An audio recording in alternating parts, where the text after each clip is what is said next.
Okay, everybody, let's go to begreenclean.com. This is a great way to generate cleaning quotes for commercial office spaces. I've been in the business 31 years, and I have got a system for you. I'm going to go ahead and log in and show you how this works. And when you log in, your username and your email address will be there. And you choose your membership level, will show up there. But let's go through the profitability calculator here. You enter the company name of the place that you're going to bid, and in this case it's going to be Newtown Realty LLC. So I save that company name, and then you scroll down and you enter the client's name. So his name is Tom Evans, and he has a pretty good sized real estate account, brokerage firm, and he is going to want 2 cleanings per week. He wants them on Tuesdays and Fridays. Now then, when you're done with that, you want to come here to the number of trash cans that are in this building. So this includes the break room, the restrooms, every cubicle, the front desk. Anywhere there's a trash can, when you do your walkthrough, you write down how many trash cans there are. There's a certain amount of time each trash can takes, even if you're just dumping or if you're replacing the liner. And Tom Evans has 20 trash cans in his facility. Now in the restroom cleaning, the restroom sinks, there are several sinks in the men's and several sinks in the women's, of course. There's 2 in the women's and 1 in the men's, so that's 3. And there's 2 urinals in the men's. And the number of mirrors, there's a mirror over each restroom sink, so that's 3. The ladies have 2 toilets, and the men's restroom have 2 toilets, so that's 4 toilets. And if you're restocking tissue for 4 toilets, that's what you put there. Break room and kitchen cleaning. The kitchen and break room will vary in size, of course, everywhere, but this break room had 1 sink in it. I've had manufacturing plants with 5 sinks in the break room, but this one had 1. There's 2 coffee makers.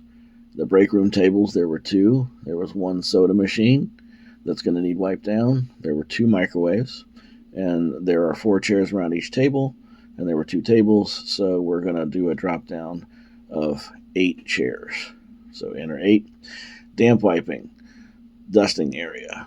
It's a pretty large facility. They've got a bunch of knee walls, and they've got windowsills, and they have horizontal surfaces that need dusting, such as monitors, art, picture frames on the wall, bookcases, filing cabinets. So we're going to put that in at 1,000 square feet. Oh, excuse me. Yes, 1,000 square feet.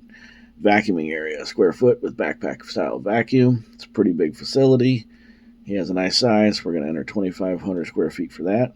And the damp mopping area. Only tile in the building is in the foyer and in the men's and women's restroom and some of the break room. So we're going to enter the damp mopping at 500. Now workstation cleaning. Number of cubicles. These can be desks. They don't have to be necessarily cubicles, but places where people are going to sit and have desks and computers, workstations. There's 26 cubicles, and then private lockable offices that have usually more furniture on the other side of the desk, bookcases and whatnot. There's 6 private offices. Then you go down to building features. 0 elevators. It's a 1-story building. 0 stairwells. Again, 1-story building. And there is a big boardroom meeting.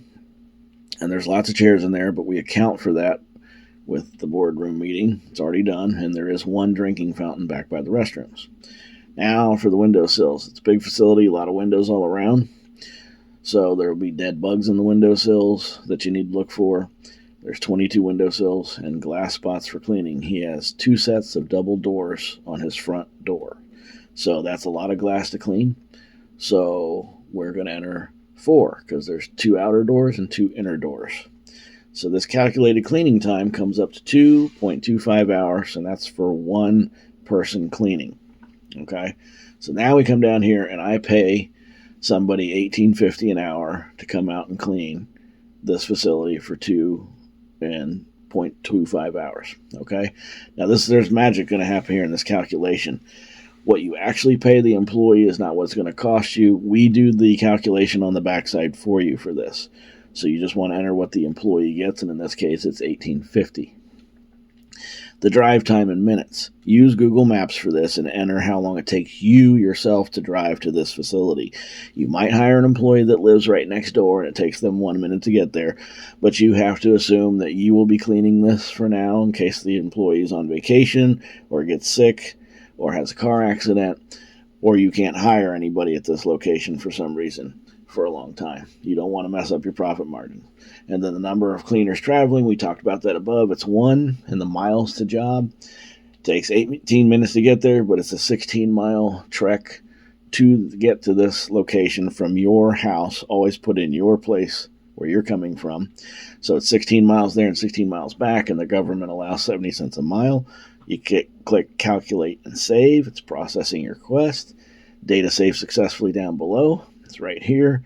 Your client profitability data. It's saved on Tom Evans. It generated a PDF. All that information is going to be on the next page, so you don't have to really worry about it here. Go ahead and click Generate PDF. Click on that. And then it opens a PDF on the next page.